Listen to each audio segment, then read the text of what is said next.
Well, good day and welcome to you. It is December the 30th. I hope you are having a wonderful day wherever you happen to be. My name is Gary Willing, and I want to welcome everyone to Search for Signs. And, of course, point out for those people who are totally new, if you want to know more about this information, I definitely recommend checking out the links that I provided in the description portion of every one of these videos so you can educate yourself better about this information. You can even see if there's any truth to this information for yourself or not. So hopefully you can take advantage of that, look at it, investigate it for yourself, and then if you do see that there's truth to it, you can decide how you want to proceed for yourself. So hopefully you'll take advantage of it. Like I said, if somebody had to ask me what's the most important thing to do now that you've heard this information, I would say educate yourself better about it, hands down. So hopefully you'll take advantage of it. Now, I do want to talk about something today, because I always like to read Benjamin Creme's Master's articles. And typically, when we talk about Maitreya's priorities, or I read an article from Benjamin Creme's Master, it's in reference to really the two big priorities that Maitreya has for humanity right now. The need for peace and the need to save our environment.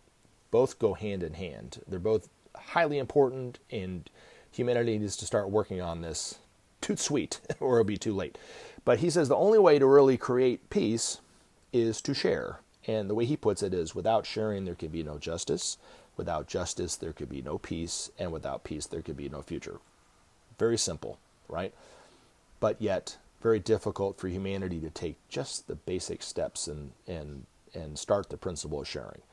Now, if you want to know more about the principle of sharing, I have included a link about the Marshall Plan, which is an endeavor that the United States did right after World War II with Western Europe to help rebuild Western Europe. And I offer it up as evidence that what Maitreya is saying is true, that since these nations, like the United States and Western Europe, participated in the Marshall Plan after World War II, they have had more of a peaceful relationship than they've ever had before then.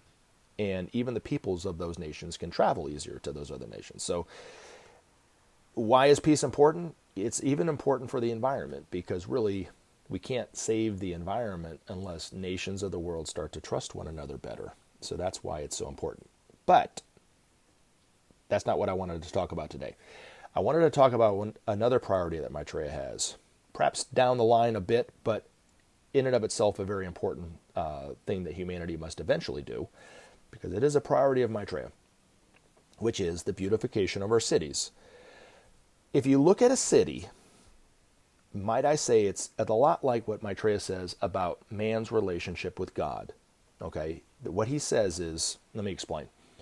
As so does man relate to man, does man relate to God? Well, if you look at our cities, they're kind of the same way. I'm not saying that cities are God, but what I'm saying is as man so relates to man, does man create a city in that reflection, in that way, right? So, for instance, what are our cities built and based on, and the purpose of our cities, really? It's the inner nature of man right now, which is competition, greed, exploitation, those kind of things, and which is why the cities look and have the quality that they have today. Economic divisions. You have your rich areas, you have your extreme poor areas. They're dirty, they're not very clean. Their only purpose of going into a city really is to make money or to enjoy the money that you made. Really, there's no other spiritual purpose of a city other than that, typically. Okay, now, eventually in the future, cities more and more will start to reflect the inner nature of man, which will eventually be about the oneness of humanity, about our own spiritual nature, about discovering what it means to be human, as a human soul and so forth. That's what these cities will start to transform into. It's not going to happen overnight, and it's not going to happen on its own. Humanity must look at how to beautify our cities. And some of these masters, not all of them, but some of them will be around to help humanity in that regard. One master in particular was the master who was Paolo Veronese, the Renaissance painter. He in particular will be one that will work with groups on the beautification of our cities and so forth. But, right now, there are 5 spiritual centers that are cities: New York, London, Geneva, Darjeeling, and Tokyo. And then there's also Rome and Moscow. Each one of those cities has a master already present in those cities. They're not known for being masters, but they're there in those cities at this moment in time. Other cities have masters like LA and San Francisco, but more and more cities will eventually have a master living in that city too. But each one of these cities will eventually start to look at how does it, become more beautiful, more true to who and what the city that's a reflection of the inner nature of the unity of man really be. So that's really what this is about. Now, I like this article because he's talking about something different. Like I said, talking about the beautification of our cities, but he also starts it off in he says it's kind of a caricature or a satire of the whole, kind of where the cities are of today, which I thought was kind of interesting because he doesn't normally write an article like this. But if after hearing this, if you want to read this for yourself, you can by just going to the Sharon National site. On the left, you'll see a bunch of tabs.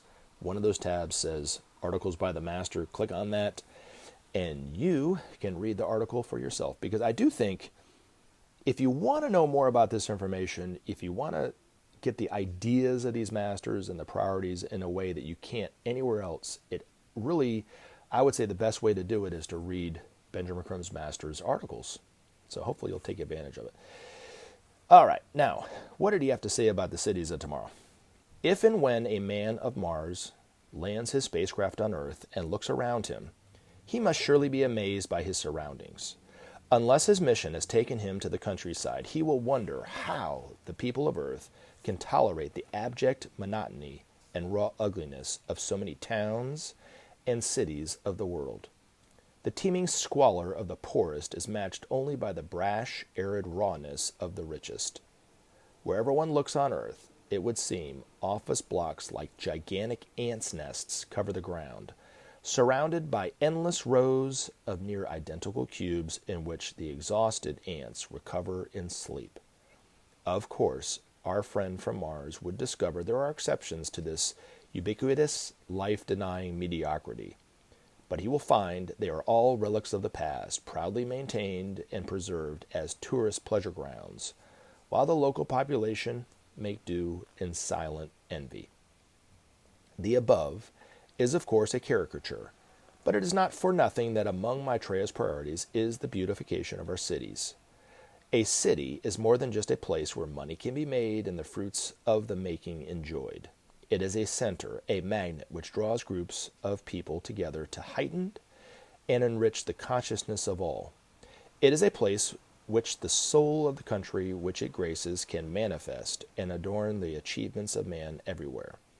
A city, therefore, should be a place of beauty, a great variety in color, with many quiet areas for meditation and rest. It should not be too big. Many modern cities repel rather than attract their citizens.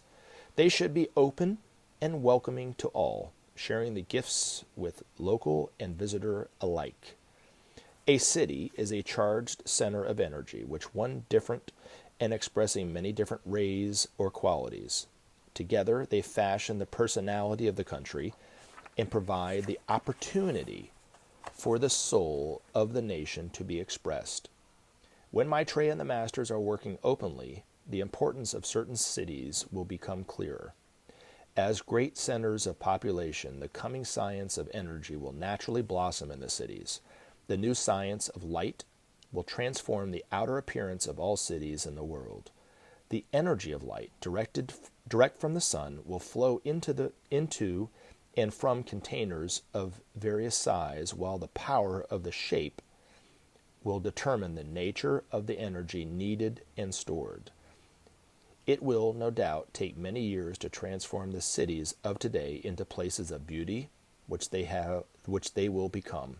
However, men need to be able to visualize that such cities can and will be built, and existing cities slowly rebuilt. As the population of Earth decreases, As it will, cities will reach their ultimate best size and flourish. Remember to take action and help SOP save our planet. Thanks for listening, and we look forward to talking to you again in future videos.